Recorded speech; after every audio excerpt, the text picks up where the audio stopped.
Hi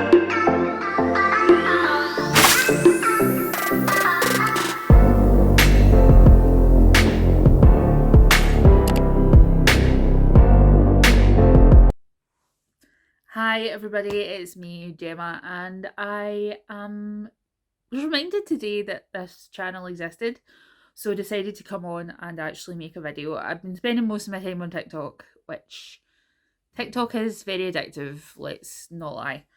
So I saw a TikTok and it was Sam from Thoughts on Tomes, and she was talking about if you had a table in a bookshop and they had like Gemma's books or Sam's books or whatever, what books would be on this table? What books make up your taste in reading, really? So I wanted to talk today about those books that I would recommend that would be on my table if I had one. So first of all, I'm going to talk about the Bone Balls twin.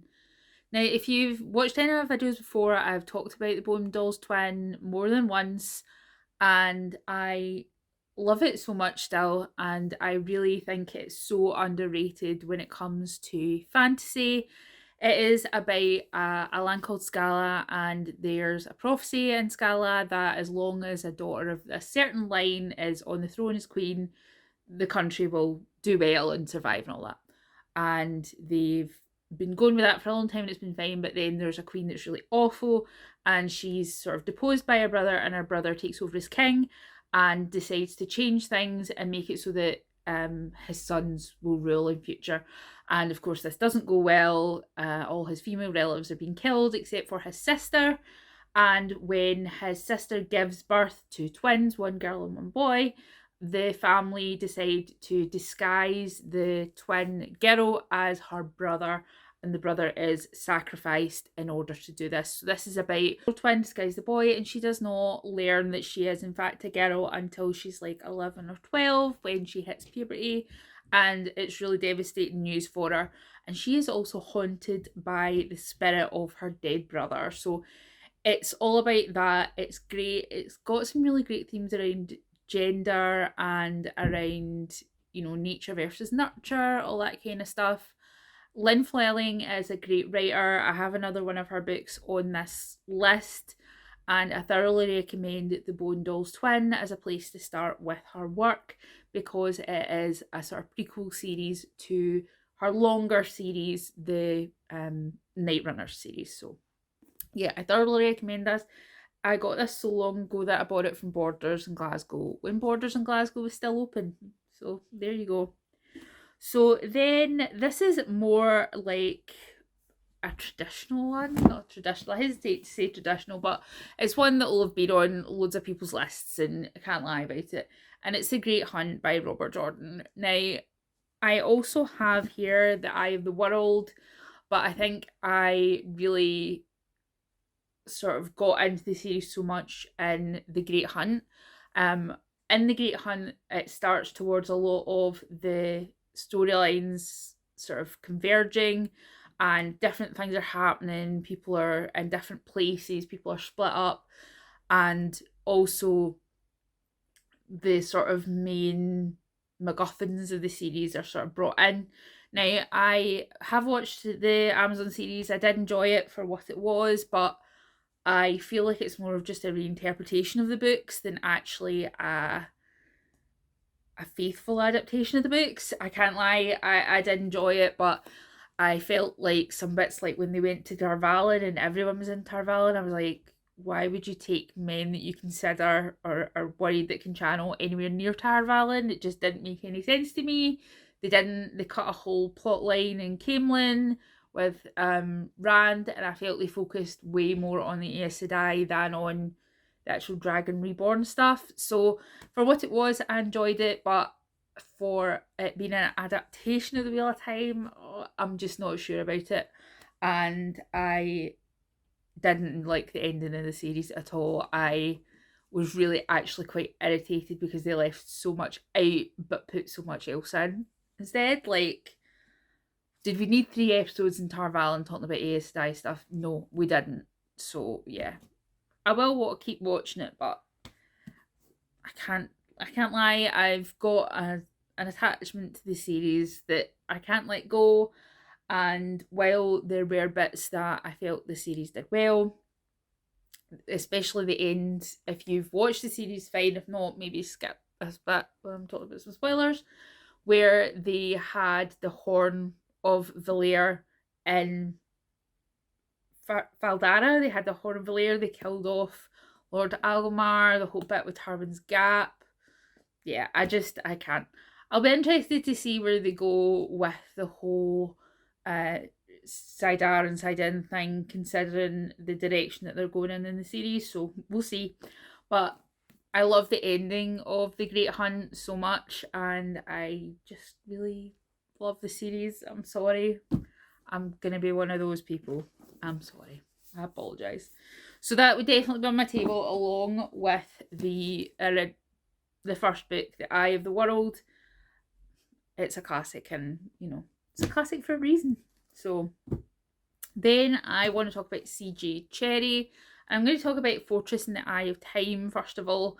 I do enjoy her sci-fi works as well. Cytine is a great one. It is, I think Cytine's like this size though, so you're really taking on something if you want to read Cytine.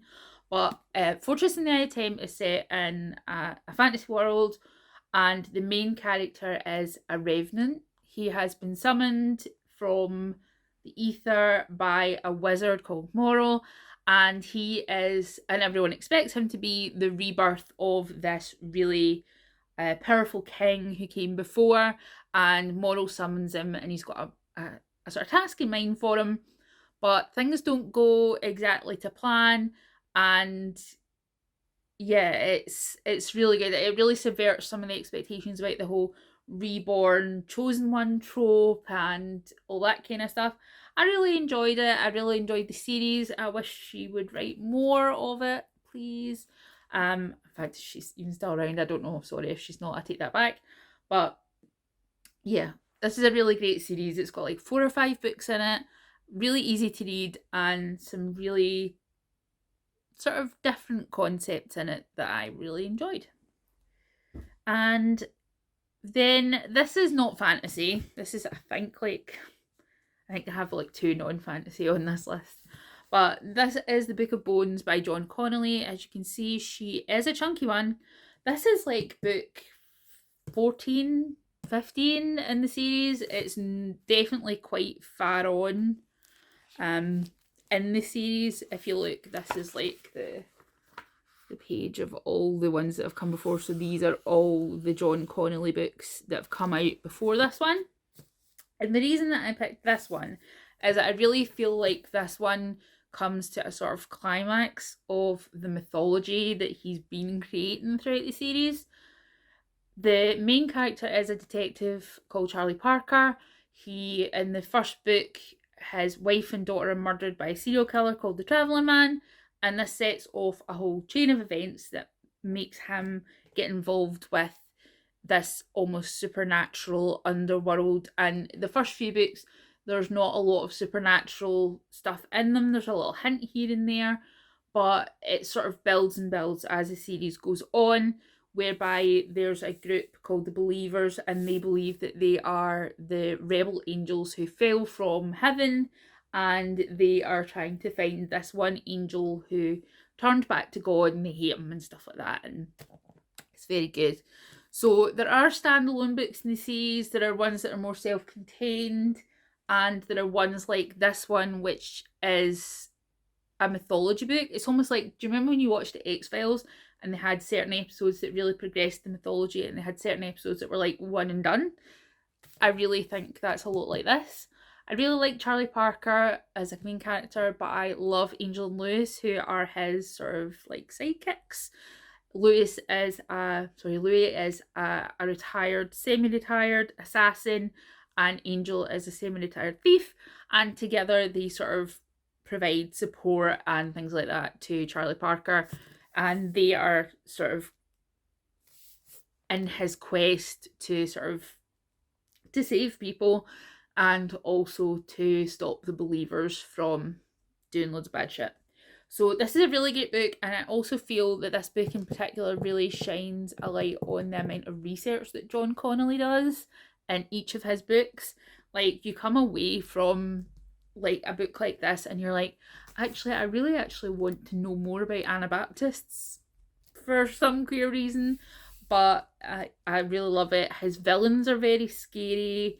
His plots are very good. I just love him. And if you want to start with John Connolly, the first book is Every Dead Thing. And then, like I say, there's like 15. I love them. And that he does also write children's books as well, which I've read, but I haven't read them all. But definitely go for this. I love it. So I would also like to talk about Deathless by Catherine M. Valente. And this one, I've read it like once or twice. And some of these books on this list, I've read them easily 10 times. You know, I've read The Wheel of Time. I don't even know how many times I've read it. A lot. But this one, I read it once and then I gave the copy away and I couldn't stop thinking about it. Like, literally, every so often I'd be thinking, I'd be like, wow, that was really an amazing book. And it is about it's based on Russian mythology, which is something I really enjoy. But the main theme of it is, you know, archetypes and folklore, and when people become immersed in that, how that works out for them. So basically, Maria is the main character, and she is courted, and she ends up marrying the Tsar of Death, and it's really great. It's very dreamlike. It's very atmospheric. It's more vibes than plot, to be honest. But it covers a lot of like the Russian Revolution and that sort of very tumultuous period in history. I love it. I haven't even read any other Catherine M. Valente books. I keep meaning to read them, but this is just amazing and I would definitely recommend it. So this would be on the table for sure. Now, this isn't fantasy. This technically comes under literary fiction, I guess, but it is a genre book, I think, and it is Beyond Black by Hilary Mantel. And this was the first Hilary Mantel book I read. You might have read or come across on television Bringing Up Bodies or Wolf Hall. She's quite famous for those. But this book is about a psychic called Alison, and she basically is one of those psychics that you see in a lot of British towns where they do like town halls and they do the bingo halls and they maybe do some readings and stuff. But basically, Alison has had a chronically bad childhood. Her mother abused her, and there's bits of that sort of peppered throughout the book. But also, she's haunted. Her spirit guide is horrible. Like everyone else has like a really nice spirit guide and whatever, and hers is like hobo, horrible man. And she has a manager called Colette, and it's basically the two of them. They buy a house, and it never really deals with the question of, is Alison really psychic or is she just like mentally ill or whatever. It never really deals with that, and it's not really about that. But it's so good. I can't even tell you. Like, if you enjoy like a nice like psychological thriller almost, I think you'll like this. If you like sort of childhood memoirs, you'd probably also like this as well. But yeah, I've had this copy for I want to say 20 years, maybe 20 years maybe. I before that I actually had a signed copy which was destroyed. But I love this book. I've read it many times. I thoroughly recommend it. I'm surprised it hasn't turned up on those book talk disturbing books lists, because there are points in it that are quite, you know, ooh, ouchy. So then, now this one, again, this is like Deathless by Catherine Valente. I read it once. I gave the copy away because I was trying to not hoard books, but I had to get another one because it would not leave my brain. And it is An Unkindness of Magicians by Kat Howard. Now, if you've read like the Atlas Six or the Magicians or anything like that, you will like An Unkindness of Magicians. It is about the magical sort of underworld of New York City, and every so often they have like a competition between all these magic houses to see who's gonna, they select a champion and they duel it out to the death, and whoever's left standing in their house is in charge of the magical world for the next period of time. So our main character in this, Sydney, she kind of comes out of nowhere to be the champion of this house that wants to really make it. And it's all about how she is sort of exposing how their magical world works, and she has a whole revenge plot that she is dealing with. And so it goes into a lot of history and how magic is gained and lost and won, and the cost of magic as well. So, and how when people try and skip the cost of magic to gain more power, how people suffer for it. Which, this is so good. There's a sequel coming out. I don't know the date, but as soon as the sequel comes out, I'll be reading it because I love Sydney. I love this story, and I definitely think that you should pick this one up. God, I've been talking for like nearly 20 minutes already. Yeah. So then I had to have a Terry Pratchett.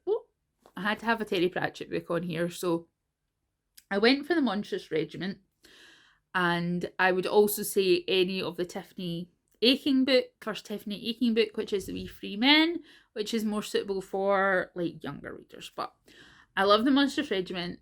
It's a standalone in terms of the Discworld series. There are appearances by like Sam Vimes and stuff at the end, but they're not the main characters in this book. But basically, it's set in a country that is perpetually at war. They've forgotten why they're at war. They just are now. And they also are running out of young men to be soldiers. And it kind of takes the mick out of a whole culture of war and jingoism, which Terry Pratchett does in some of his other books, most notably actually one called Jingo. And basically the main character in this is a girl called Polly, and she joins the army disguised as a boy to go and find her brother who has joined the army, and she's really worried about him because he's not actually the type of person who would do very well in the army. And she sort of falls in with this regiment of other soldiers, all of whom have their own little quirks and foibles, and they end up sort of saving the country. It's really good. It's kind of everything I really like about Terry Pratchett, all sort of put into one. It's got the sort of social commentary that he was really good at. It's got great characters. It's funny, and it takes place in the Discworld, which is a great place. I would recommend probably not starting with this one. I would probably recommend starting with the Sam Vimes books. If you've never read any Pratchett at all, start with Guards, but I love this book so much, so it would definitely need to be on my table. Now, this one is nostalgia value, really, and I still think it's his best series, and it's The Diamond Throne by David Eddings. He wrote The Malloreon, he wrote The Bulgariad, he also wrote this one, which was The Elenium, and also The Tamuli, which is the sequel to The Elenium. And this is basically set in a fantasy world, and there are certain orders of knights, and there's also different kings and queens and all that kind of stuff, and they worship different gods, and gods are very real in this world, and certain gods take a lot to do with their worshippers and some gods don't. Our main character lives in a sort of continent that's ruled over by a god that's kind of like the Christian god, it's kind of an analogue to, and he was banished by the sort of evil cardinal because he was trying to protect his queen, who he had basically brought up as her tutor. And she grew up, she was very headstrong and very strong-willed, and so the evil characters decide to poison her and get her out of the way. But one of the other main characters preserves her in a throne of diamond. And the throne is powered by the life forces of these 12 knights, and they have a certain amount of time before the Diamond Throne will collapse, and a knight dies every so often, and the throne weakens, etc. So our main character is off out to find the magical MacGuffin that will cure her of the poison and will enable her to be released from the Diamond Throne. So it's got a whole storyline with that. So it's really a quest story to find the MacGuffin, and I really enjoy. I think this was like one of the first books I ever really read on my own, but I read it out of order. This series has 3 books. I think I read the 3rd book first because I found it in a charity shop and read it. And the 3rd book has one of my favourite siege scenes in any set of books. I just love it. And as with all David Eddings' books, are there problems? Yes, he definitely has opinions on gender and stuff that I don't share.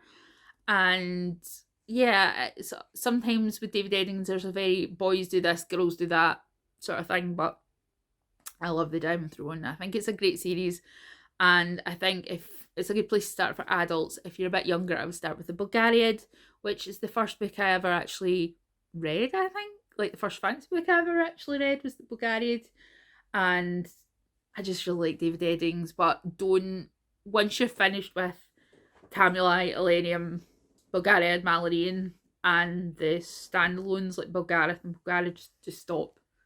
Don't read any of the others after it because it's not good, not good. Don't spoil it for yourself. So I'm going to. I still have another 2 after this, but I wanted to talk about the Inheritance trilogy by N.K. Jemisin. And someone else has my copy of the 100,000 Kingdoms at the moment, but I actually finished the first book and I put it down and I was like, wow, that really was spectacular. I loved it. And I think, as with all of N.K. Jemisin's books, it can sometimes be hard to describe what they're actually about because there is plot, but it's also a little like vibes, you know? So I don't want to spoil what happens in the books because they're amazing. But basically, in the first book, a woman is called to the capital of this family who enslaved the gods, and she is named as one of the possible heirs to the throne, and she becomes involved with the gods who are enslaved by the family, and basically starts off a chain of events that lead to what's happening in this book. So it's really great. It's also got romance, which I really like. The pairings in the first and second books are both brilliant. And yeah, I just really think this is a great trilogy and that you should read it. So it would definitely be on my table. It's funny, the ones that are like have less flaws to talk about, I've got less to say. So last, I've got one more, yeah. And that is The Tiger's Daughter by Kate Arsenault Rivera. And this is set in a sort of Mongolian, Chinese inspired fantasy world where one of the main characters is the heir to the empire and the other is the daughter of the leader of this like nomadic steppe clan. And it's a romance between the two of them. There's a backdrop of a prophecy that they together are going to save the kingdom. There's demons and loads of different poison spreads across an ancient land. But basically, Shefali and Shizuka are wives. They are wives and they are in love and they are warrior women and they are going to save the empire. So definitely have a read of this. Now, I haven't read the rest of this series yet. So I have heard a couple of people put off by the following books, and I'm hoping that's not going to be the case for me because of like when I read the Queen of the Tierling series, and I got to the end and I was like, that has ruined the previous books for me. I can't stand this anymore. So yeah, those are all the books that if I had a table in Waterstones that said books that Gemma recommends, they would be on that. All right. So anyway, the next time I make a video, it might be a month, it might be 3 months, it might be 6 months. Who knows? But I'll see you then. Bye!